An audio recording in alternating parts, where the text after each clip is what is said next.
ETF index mutual funds నేర్చుకుని stock మార్కెట్లో రాణించాలనుకుంటున్నారా? వెంటనే ఈ నెంబర్కి కాల్ చేయండి.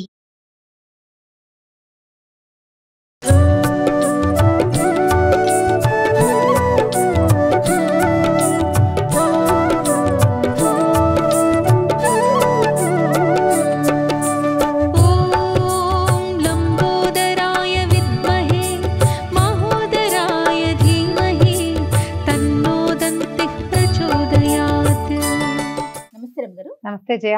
వినాయక చవితికి మట్టి విగ్రహాన్నే పెట్టుకోవాలి అని మనం కూడా చాలాసార్లు చెప్తున్నాం. దీంతో అంటే పర్యావరణాన్ని రక్షించడంతో పాటుగా ఇంకేమైనా ఆధ్యాత్మిక అంశాలు దాగి ఉన్నాయా? పూర్వం నుంచి వచ్చిన పండుగ కదా జయ. పూర్వం నుంచి మనకి ఎట్లా చెప్పబడింది, మామూలు రోజుల్లో గణపతి పూజ వ్యవహారం కంటే చతుర్థి నాడు ప్రత్యేకంగా గణపతిని సేవించాలి.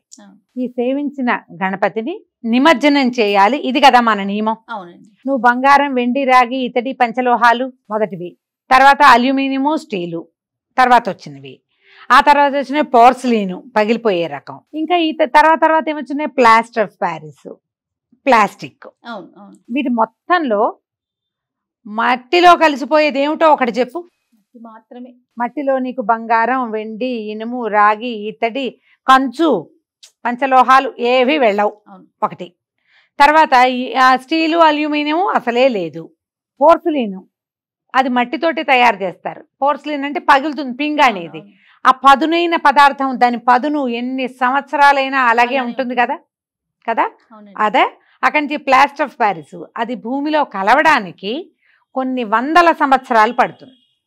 అదే నువ్వు ఒక మట్టి ఉండని కాసేపు పిల్లాడు ఆడుకుంటాడు, దాన్ని తీసుకెళ్లి కుండీలో పోసి ఒక గ్లాస్ నీళ్లు పోస్తావు, గంట తర్వాత దాని ఆనవాలైనా అక్కడ ఉంటుందా? అస్సలు ఉండదు రమ్మగారు. మరి ఎక్కడి నుంచి వచ్చావో అక్కడికి వెళ్ళిపోవాలి కదా జయ.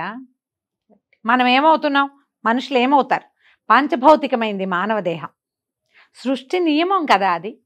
ఈ పాంచభౌతికమైన దేహాన్ని అంటే పృథివ్య తేజోవాయురాకాశాలతో నిర్మింపబడింది మన శరీరం, మట్టితోటి. ఇందులోనే నిప్పు ఉంది, ఆకాశం ఉంది, గాలి ఉంది, దాంతోటే కదా మనం బతుకుంటాం. నీరుంది. ఇది మనం కాల్చో పూడ్చో లేదా అలాగే వదిలేస్తే క్రమంగా ఇదంతా కొన్నేళ్లకి కలిసిపోతుంది. ఈ లోహాలన్నిటికంటే తొందరగా కలుస్తుంది కాదు. అవును. పూజ చేశారనుకో మెల్లిగా వెళ్ళిపోతుంది. బోన్స్ అవి కరగడానికి కొంచెం సమయం పడుతుంది, అంతేనా? ఇప్పుడు అలాగే మనం ఈ పూజ కోసం ప్రత్యేకంగా నిజాన్ని చూడు, ఇది ఒక క్షుద్రమైన విషయంలాగా వినపడుతుంది. బేసిక్ రూల్ అదే కదమ్మా, దాన్ని అర్థం చేసుకోవాలి మనం.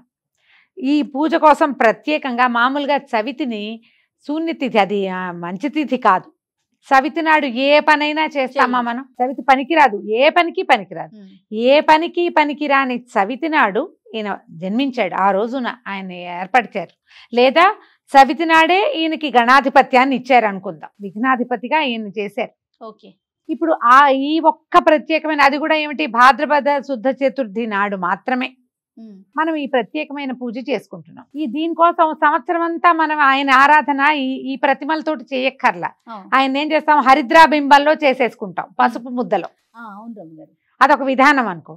ఇప్పుడు దీనికోసం ఏంటి, చక్కగా ముఖము అన్ని అవతార స్వరూపం, ఆయన ఎలా కనపడతాడని మనకి పురాణాల ద్వారా తెలిసిందో ఆ స్వరూపాన్ని వెలయించుకుని కన్నులారా చూసి చేతులారా సేవించుకుని చక్కగా అన్ని రకాల పదార్థాలు చేసి మంచి మంత్రాలతోటి, ఋగ్వేద మంత్రాలతోటి, కొన్ని మామూలుగా అన్ని చోట్ల మొదలెట్టగానే గణానాంత్వ గణపతిగం హవామహే ఋగ్వేద మంత్రం మామూలు వాళ్ళు కూడా చదివేస్తారు, అందరూ పిల్లలు కూడా నేర్చుకుంటారు. కొన్ని చోట్ల అయితే పిల్లలకి కథలు నేర్పించే కొన్ని చిన్న చిన్న గ్రూప్స్ ఉంటాయి, వాళ్ళు అసలు పిల్లలకి నోటి నేర్పిస్తారు. గణపతి అథర్వ శీర్షం అని ఇలాంటి వాక్యాలతోటి చెప్తారు దాన్ని, ఆ పేరుతోటి. ప్రధానంగా మనం పూజించే దైవం ఇన్ని మంత్రాలతోటి చక్కగా పూజ చేసుకుని, ఈ చవితి మామూలుగా అంత చక్కని తిథి కాదని భావించబడే చవితి యందు ఇంత విశేషంగా సేవించుకుని ఇన్ని రకాలు చక్కగా వండి పెట్టి నలుగురితోటి స్నేహాన్ని నేర్పుకుని ప్రసాదాన్ని అందరికీ పంచిపెట్టి, నాయన మళ్ళీ వెళ్ళిరా, మళ్ళీ వచ్చే సంవత్సరం ఇదే రోజుని నిన్ను సేవించుకుంటాము అని ఆయనకి చెప్పి నిమజ్జనం చేసేస్తాం. ఈ నిమజ్జనానికి అయితే కుదిరితే జలాల్లో, నీళ్లలో, లేకపోతే భూమిలో. అసలు నిమజ్జనం చేయటం అనే ప్రక్రియ ఆయనకే, ఒక్కడికే. గణపతినే నిమజ్జనం చేస్తాం. గణపతి ఇంకెవరికి నిమజ్జనాలు లేవు కదా. కొన్ని చోట్ల జేజీ కూడా నిమజ్జనం చేస్తారు. ఆ జేజీని కూడా మట్టితోటి నిర్మించిన జేజీ అయితేనే. మనం ఏం చేస్తాం, క్రమంగా మనం అందాలు, ఆడంబరాలు, అలంకారాల కోసం చెయ్యాలని చెప్పి నిన్న ఆలంపూర్ వెళ్తున్నాం జయ, కారులో వెళ్తుంటే గణపతి విగ్రహాలు హైదరాబాద్ నుంచి బయట ఊళ్ళకి తరలి వెళ్తున్నాయి. అసలు కొన్ని చోట్ల వైర్లు పట్టేసినాయి, అంతంత ఎత్తెత్తు విగ్రహాలు. ఆయన ఒకడు ఆగిపోయాడు, ఒక ట్రక్ ఆయన 6 గంట స్లో అయిపోయింది డ్రైవ్. ఏమైంది యాక్సిడెంట్ కాదు, గణపతి పట్టేసుకుని ఉన్నాడు పైన, ఆ వైరుకి పట్టుకుని. ఒకదాన్ని మించి ఒక ఆడంబరం చేస్తున్నావు. ఇది ఎందులో కలుస్తుంది? ఇందులో మీరు వాడేటువంటి ఈ పదార్థాలన్నీ ఎక్కడికి వెళ్తాయి? ఒక మితిలేని ఆడంబరం కాదు. మనం ఏంటంటే నలుగురం కలిసి పూజించుకోవాలని అసలు ఈ గణపతి నవరాత్రులు చేయటము, తర్వాత ఇలా మండపాలు పెట్టటము, ఇవన్నీ బాల్ గంగాధర్ తిలక్ మొదలు పెట్టారు.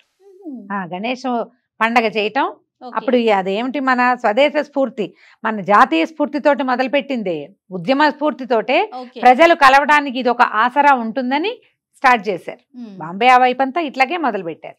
ఇప్పుడు ఇది క్రమంగా పెరిగిపోయి వీళ్ళకంటే మేము ఎక్కువ, వాళ్ళకంటే మేము ఎక్కువ, మధ్యలో గణపతి యొక్క స్వరూపాన్ని మార్చేసి సినిమా వేషాలు వేయించి గణపతి తోటి గణపతిని కూడా గణపతి లాగా పెట్టరు. ఎంతసేపు ఏదో వెరైటీగా చేయాలని మనమే ఎక్కువ ఆటలు ఆడుతున్నాం దేవుళ్ళతోటి. కరెక్ట్ అండి. ఈ పనులన్నీ చేస్తాం. దాని బదులు మనం మట్టి గణపతిని పెట్టుకున్నాము. కొంచెం ఇంత చిన్నవాడు కదా, కాస్త అంత పెద్దవాడు చేయగలరు మట్టితోటి. అది కూడా మెల్లిగా కలిసిపోతుంది క్రమంగా. దానికోసమే ఇది మొదలు పెట్టారు జయ.